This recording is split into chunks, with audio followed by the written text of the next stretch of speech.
It was the height of summer in 2004 when Hannah Pierce, a 27-year-old from Portland, Oregon, decided to take a solo trip into Yellowstone National Park. Hannah wasn't reckless. Her friends described her as careful, methodical, and deeply respectful of nature.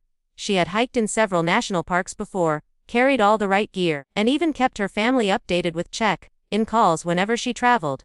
But on this trip, something was different. She told her mother she felt an unusual pull to explore the less traveled trails of Yellowstone, places most tourists never dared to go. That would be the last time her mother ever heard her voice. Hannah set up camp near a popular trailhead and spoke to a few fellow campers, telling them she planned a short day hike before sunset. Witnesses later recalled her cheerful smile and how excited she was to explore deeper into the park's rugged terrain. But when the sun dipped below the mountains and her campsite remained empty, concern began to grow. Other hikers assumed she had simply extended her trek. By midnight, however, when her tent was still untouched and her car sat exactly where she had parked it, alarm bells rang. The next morning, rangers launched an immediate search. They started with the main trails, expecting to find her injured or lost. Helicopters swept the forest canopy, while ground teams fanned out into the woods calling her name. Trained dogs picked up her scent near a narrow path leading toward a restricted zone.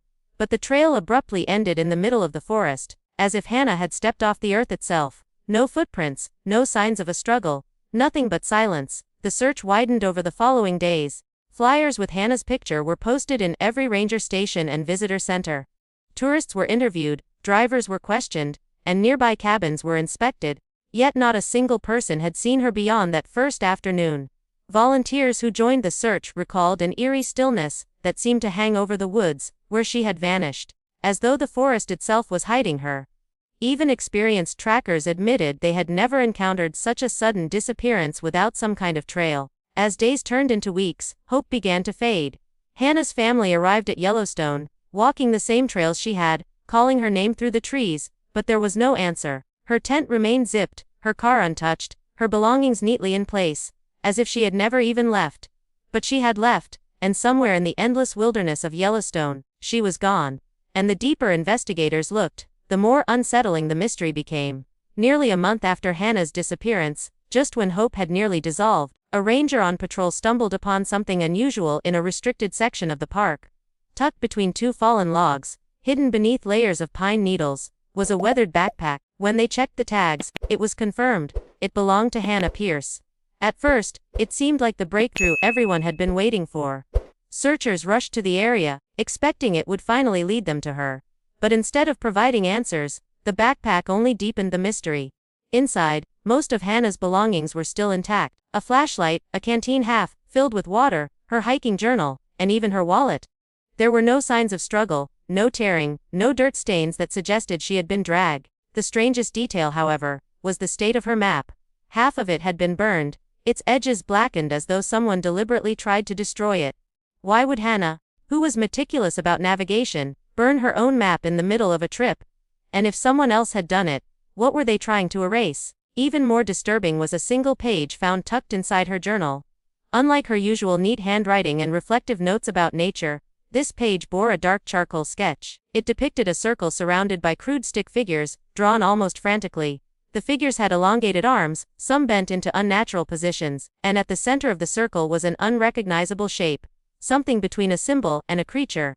Her family swore Hannah never drew anything, let alone something so bizarre. Experts later suggested it looked ritualistic. Others said it was simply a hiker's idle doodle. But the unease it carried was undeniable. The backpack's discovery sparked new theories. Some believed Hannah had stumbled upon something she shouldn't have seen. Perhaps a gathering, a hidden ritual, or even an isolated group deep in the forest. If that were true, had she tried to record it in her journal before being silenced? Why was her bag hidden so carefully, as if someone wanted it to eventually be found, but only after enough time had passed? Rangers searched the surrounding area for days, but apart from the backpack, no further evidence appeared. With no body, no footprints, and only the chilling sketch to guide them, the search effort was both reignited and haunted by the implications. Every ranger who handled that backpack felt a creeping sense of dread, as though the bag was less a clue and more a warning. Hannah's disappearance was no longer seen as a simple case of a lost hiker. It had taken a darker turn, one that hinted at forces, human or otherwise, that might be operating in the shadows of Yellowstone. As weeks turned into months, the official search lost momentum. But whispers began to spread among locals and long-time visitors of Yellowstone. The park had always carried an air of mystery. Hundreds of square miles of untouched wilderness, caves and ravines never fully mapped, and legends that went back generations. Hannah's sudden disappearance, paired with the strange discovery of her backpack, poured fuel on those stories. Campers spoke in hushed tones around campfires, telling each other that Yellowstone wasn't just dangerous because of its wildlife or terrain. It was dangerous because of what humans might be doing within it. Some swore that Hannah had stumbled into the territory of a hidden cult. Old rumors resurfaced, tales of strange gatherings deep in the forests, where fires burned late into the night and low, rhythmic chanting echoed between the trees. Several hikers reported hearing distant voices after midnight, voices too organized and patterned to be mistaken for the wind. A few claimed they saw flickering lights moving in places where no campsites were marked. Rangers dismissed these reports as tricks of the mind, but the stories spread quickly, embedding themselves in the local folklore. Others believed Hannah had been drawn into something supernatural. Native legends spoke of sacred grounds within Yellowstone that should never be disturbed, places where spirits walked, and where those who trespassed vanished without a trace. Elders warned of shadowy figures that mimicked human shapes, but were not human at all, guardians of the land, that exacted a heavy price when their boundaries were crossed. The eerie sketch found in Hannah's journal seemed to align with these warnings, as if she had unknowingly recorded what she saw before she disappeared. There were even darker theories. Some locals hinted at an inner circle of individuals, wealthy, powerful people who used the park's isolation for their own secret practices. Stories claimed that every few years, a hiker would vanish without explanation, always brushed off as an accident or wildlife attack. The suggestion was chilling. Hannah was not the first, and she might not be the last. The ritualistic arrangement of bones, which would only be revealed later, seemed to fit this narrative all too perfectly. By the end of that year, Hannah's case had become more than a missing persons investigation. It had become a ghost story told across the region. Tourists came to Yellowstone not only for its beauty, but also to hear about the girl who had vanished, and the backpack with the haunting sketch. The park rangers tried to quiet the rumors, insisting there was no evidence of foul play. But the more they tried to explain, the more people believed they were hiding something. Hannah's absence had transformed into a living legend, and the forest seemed to grow darker with each retelling. After the backpack was found and analyzed, the investigation slowed to a crawl. Weeks passed without a single new lead, and eventually the official search was scaled back.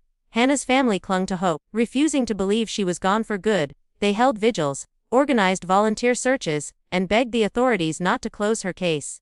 But as seasons shifted and Yellowstone's harsh winter set in, the trail grew colder.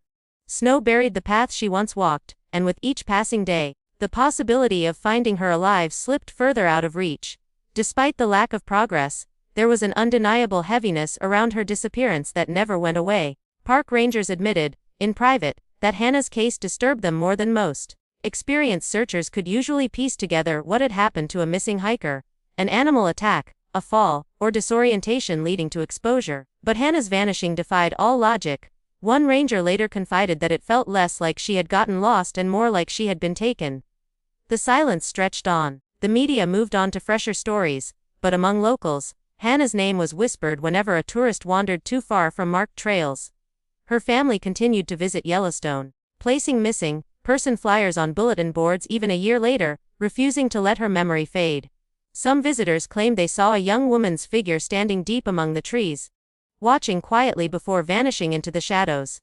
These sightings were never confirmed, but they added to the sense that Hannah's presence lingered in the wilderness, even if her body did not. Law enforcement tried to keep the case open, but with no fresh evidence, it eventually slid into the cold file cabinet. Still, a handful of investigators refused to let it go. They kept Hannah's backpack photos pinned on their walls, especially the page with the disturbing sketch. Something about it gnawed at them. It wasn't just random doodling.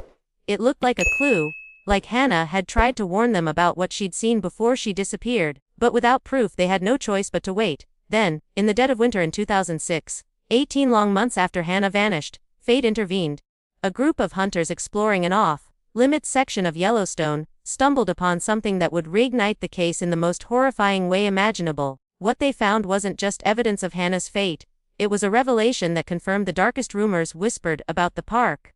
It was late January 2006 when 3 hunters, ignoring park boundaries, pushed further into a snow-covered section of Yellowstone rarely touched by visitors. Their intent was simple: to track elk. But what they stumbled upon was something no one could prepare for. As they entered a narrow ravine, one of the men noticed a faint trail of bones scattered in the snow. At first, they assumed it was animal remains. But when they followed the trail deeper into the gorge, they came across the mouth of a cave, its entrance partially concealed by rocks and branches, as though someone had tried to keep it hidden. Inside that cave, the silence was suffocating, and the hunters immediately felt they had crossed into a place they weren't meant to be. As their flashlights swept across the cavern walls, the hunters froze. Before them lay a chilling sight: a collection of human bones, unmistakably arranged with deliberate precision. This was no accident of nature, no scattering of remains from scavengers. The bones were carefully placed in a perfect circular formation, surrounding a crude stone altar at the center. Melted candle wax streaked the stones, and blackened feathers lay scattered among the bones. What struck them most was the skull. It sat at the heart of the circle, tilted upward, as though forced to stare forever at the cave's ceiling. Panic surged through the hunters. They wanted to leave, but their curiosity kept them rooted for a moment longer. One of them snapped a photograph with a disposable camera he carried, proof that what they were seeing wasn't just a trick of the light. The walls of the cave only added to the horror. Symbols drawn in red covered the stone surface. Jagged, looping marks that bore no resemblance to letters or words. Some looked like distorted human figures, others resembled spirals and geometric patterns that seemed to radiate outward from the center of the room. The more the hunters looked, the more it felt less like they had stumbled into a crime scene, and more like they had intruded on an active ritual site. Overwhelmed with fear, the hunters fled the cave, barely able to comprehend what they had seen. When they finally reported their discovery to the authorities, their voices shook as they described the scene. Rangers, skeptical at first, dispatched a team to investigate, but when the officials entered the cave, they confirmed every word. The bones were indeed human, and dental records later proved what the hunters had feared: they belonged to Hannah Pierce. Her remains, carefully arranged, had waited in silence for 18 long months before being uncovered. What baffled investigators most was the condition of the remains. There were no clear signs of an animal attack, no evidence of her simply collapsing from natural causes. Instead, the arrangement suggested intent, deliberate, calculated intent. Someone, or perhaps a group, had taken the time to arrange Hannah's bones in a way that spoke of ritual. The cave was not just a place of death, it was a shrine. And the discovery was only the beginning of the horror to come. Because the cave itself seemed to hold more secrets than anyone was willing to admit. When forensic experts examined the cave more closely, they immediately knew this was unlike any typical missing person recovery. The placement of Hannah's bones had a kind of order to it, as though each piece had been set down with purpose, rather than scattered by time or wildlife. Even the skull, perfectly balanced at the circle's center, showed no signs of natural disturbance. Investigators quietly admitted that whoever arranged the remains had done so with meticulous precision, almost like a ritual performed step by step. This wasn't chaos, it was ceremony. The markings on the cave walls drew even more unease. Analysts first thought the red substance was paint, but testing revealed traces of animal blood mixed with a mineral-based pigment. Some of the symbols resembled obscure occult markings documented in fringe texts from Europe, while others didn't match anything known to scholars. The crude humanoid shapes, drawn with arms bent unnaturally, echoed the stick figures found in Hannah's journal sketch. It was as if her drawing months earlier had been a foreshadowing of the very place where she would be found. Experts debated whether these markings belonged to a local cult, a lone ritualist, or something far older that had simply been rediscovered. Adding to the horror was the evidence of fire. Burnt-out candle stubs littered the cave floor, their wax hardened into thick pools on the stone. The soot on the ceiling suggested repeated burning over many nights. This was not the scene of a single act, it had been revisited, tended to, like an altar maintained over time. Whoever had arranged Hannah's remains had likely come back again and again, perhaps to perform additional ceremonies, perhaps to ensure that the site remained active. It implied not only a ritual but an ongoing devotion to something unknown. For investigators, the most disturbing part was what wasn't there. No footprints remained in the soft earth, no fingerprints on the bones, no discarded tools or clothing. The cave looked carefully cleaned, except for the arrangement itself. Yet small details betrayed recent human activity. The wax was fresh enough not to have decayed completely, and some of the markings were still vibrant, not faded by time. It suggested that whoever had been in that cave hadn't stopped 18 months ago. They had been there recently. maybe even within weeks of the discovery. As word of these findings spread within investigative circles, the theories grew darker. This wasn't a simple case of a hiker who met with an unfortunate end. This was staged, ritualistic, intentional, and deliberate. Hannah Pierce's disappearance no longer looked like an accident or a random crime. It looked like a message, or worse, an offering. And though officials tried to keep these details away from the public, whispers inevitably leaked out, feeding into the already chilling rumors that something in Yellowstone was watching, waiting, and still very much active. Despite months of analysis, investigators could never piece together the full story of what happened to Hannah Pierce. Forensic teams combed through the cave inch by inch, yet no trace of her clothing, no clear signs of how she died, and no evidence pointing to a suspect was ever uncovered. The carefully arranged remains told a story, but one written in a language no one could decipher. Every bone placement, every red symbol, every burnt candle seemed to suggest intent, but intent without identity, without someone to blame. Hannah's case dissolved into one of the most chilling mysteries ever tied to Yellowstone. Theories ran wild. Some believed Hannah had fallen victim to a secret cult that operated in the park, a group that preyed on the lost and isolated, carrying out rituals hidden in the vast wilderness. Others suggested she had stumbled upon the wrong place at the wrong time, an ancient site of worship, where forces older than history demanded her sacrifice.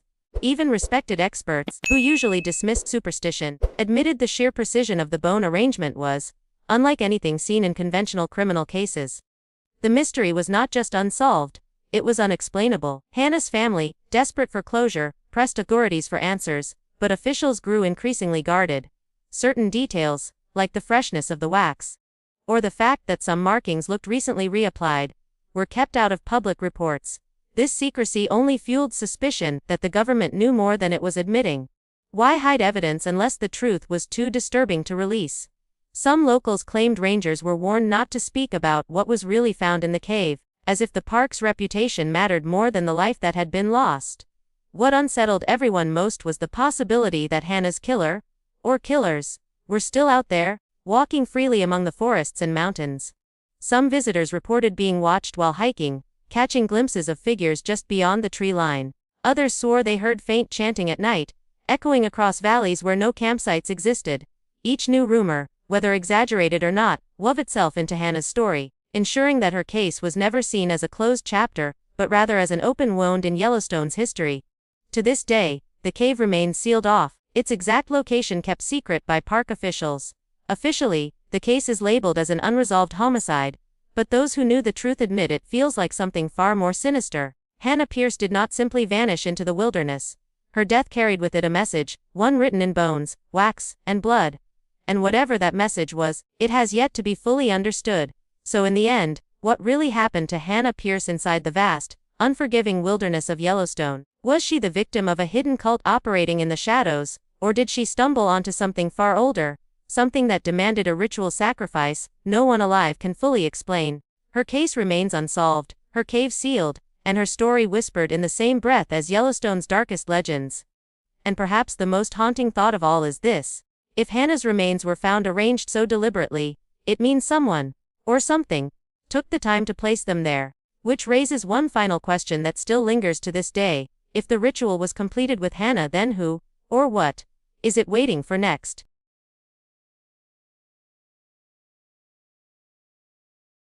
If you liked this video, don't forget to hit that like button, share it with your friends, and drop your thoughts in the comments below. Most importantly, subscribe and hit the bell icon so the next secret finds you first.